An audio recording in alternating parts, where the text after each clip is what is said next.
In tonight's video, a daily stretching routine.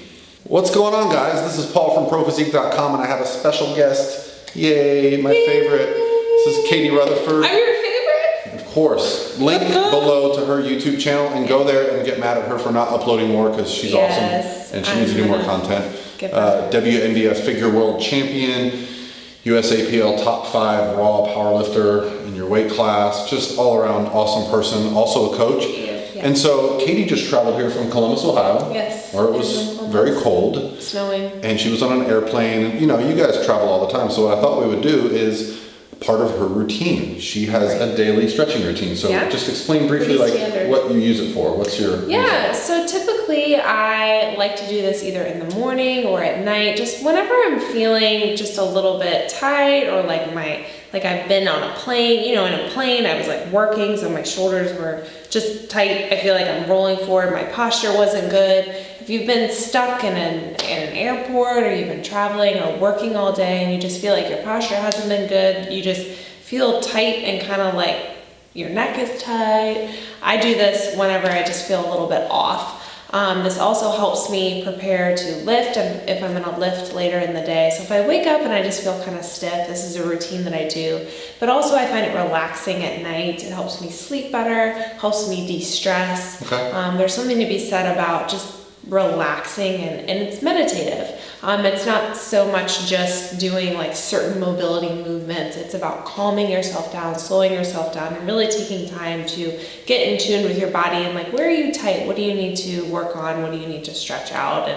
I'm excited because I've never done this. So what we're going to do is we're going to go through all the movements. We're going to record them. Maybe we'll voice over them of what we're going through, just to give you guys some feedback. And then we'll give our thoughts at the end. I'll give you guys my thoughts, but I'll basically put a timestamp in this video. So if you just want to come back to this and click the timestamp, the first comment, and it'll say like, at 2:30, just follow this routine. So this could be a daily routine for you guys to follow for, just waking up, blood flow. I have the things that I like to do. If I've been at my desk for too long, I either like to go for a 5 or 10 minute walk with my dog, or I just told her if it's late like it is now, I'll do 50 jumping jacks or 100 jumping jacks. So this is going to be new to my repertoire, so let's get it started. All right, guys, so here we go.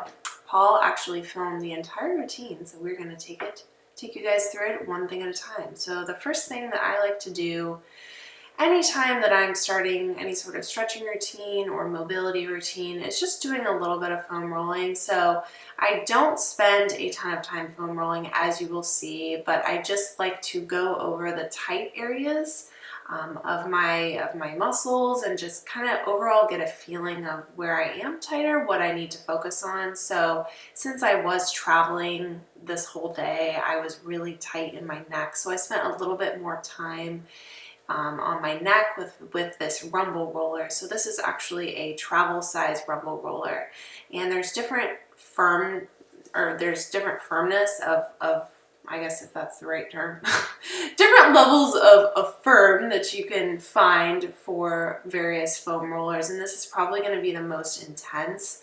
And the reason that I'm using this is because I have been using a foam roller for quite some time, but I just like to roll out over my neck, over my hips, and just get an idea of where I'm tight and where I need to focus on. So for me with travel, it was my neck and my hips and hamstrings. And then also my lower back tends to tighten up when I travel. So just overall, you shouldn't spend a ton of time on foam rolling, but it's a good idea if you want to just loosen up a little bit before you go into your routine. So here I am doing shoulder rolls and then going into cat camel. So the shoulder rolls, you can also do those prior to an upper body routine in the gym. So I like to do this. Actually, I like to do forward and backward shoulder rolls as well as cat and camel, and I'm showing you here right now cat and camel before any exercise. So before any exercise routine that I do in the gym. Now obviously this stretching routine was just at night, so it's not something that I'm doing prior to lifting,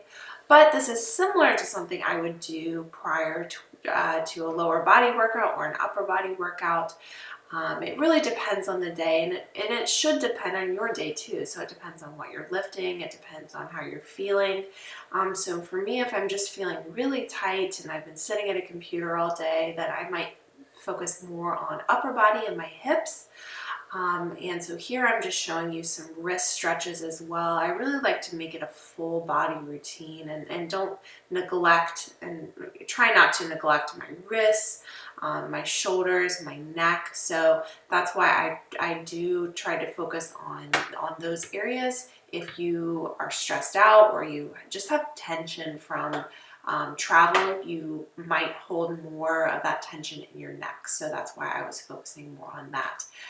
As well as hips, if you have to sit for an extended period of time. So here you will see I'm doing a hip stretch and raising my arm in order to intensify this stretch. So a lot of times if you have back pain or back referred pain in your back, it can stem from tight hips, from a tight psoas muscle. And the psoas muscle actually is in the frontal plane of your body, but it wraps around to your back. So actually a massage therapist of mine informed me of this and said, your psoas is very tight and that is why your back feels so awful. So when I started doing these stretches, I'm a bit more advanced, so I can really do a deep stretch on this, but once I started doing more of those stretches, I noticed that my back tightness improved. This is a modified split, so not doing a full middle split, but this is also called, I think, a frog stretch. And really just getting my hips. This is something I like to do to open up my hips prior to lower body workouts as well. But also you will notice that I do try to keep my lower back as neutral as possible as I'm going through these movements. So I'm not letting my lower back round and really practicing good posture. If you sit at a desk all day, you have a tendency to just slouch over a little bit. You have a tendency to not really activate those small muscles in your lower back. And I'm also going to show you guys, well, Paul was funny apparently. So I'm also going to show you guys an exercise here at the end of the video that can work on those small muscles. But this is just me sitting here doing some turns, some twists. You might hear a few crunches in your back, just turning, and then also looking over each shoulder to get a nice neck stretch. So here I am stretching out my glutes. This is a modified pigeon stretch, so I'm also going to go into the pigeon stretch and show you guys. But since I am a bit more advanced, I can get into these positions a bit easier. As I was taking Paul through this routine, it was a little bit difficult to get into some of these positions. So just be patient with yourself. It's going to be very individual for each person. I like to do this every day. I find that it just helps me sometimes just de-stress if I've been working and I've been maybe have poor posture, I've been traveling. And this can also get you ready for any sort of workout. So since I did this mobility routine or stretching routine, I actually feel like I could start lifting. It can be pre-lift, it can be post-lift. I don't necessarily think you have to do these before you lift, but it's a good idea if you want to. Also, it can be a meditation time if you listen to music, if you listen to some sort of a just calming music or some sort of a guide.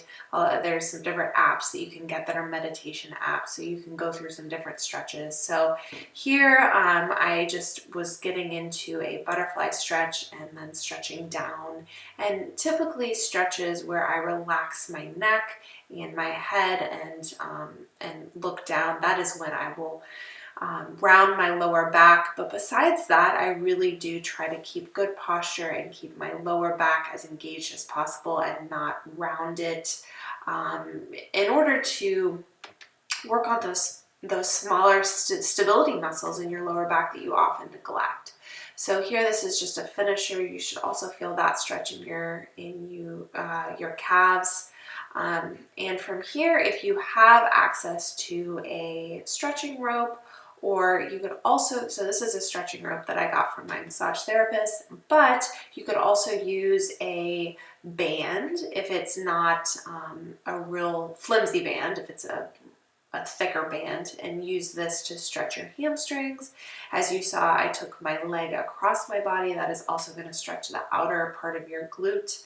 And then you'll see here, I move my foot around a little bit, and that also just engages my calf and stretches my calf as well. And I simply go through this routine is going to vary actually each day for me, just depending on how I'm feeling, what's tighter. If I worked lower body maybe the day before and I'm a bit tighter in my hips, a bit tighter in my glutes, then it might be more of a lower body focused workout.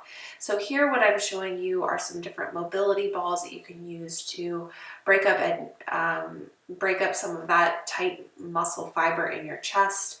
If you do a lot of pressing, if you do a lot of shoulder work, chest press, dumbbell press, barbell press, you probably will be surprised if you take one of these mobility balls to your chest how tight you actually are there, or if you get a massage.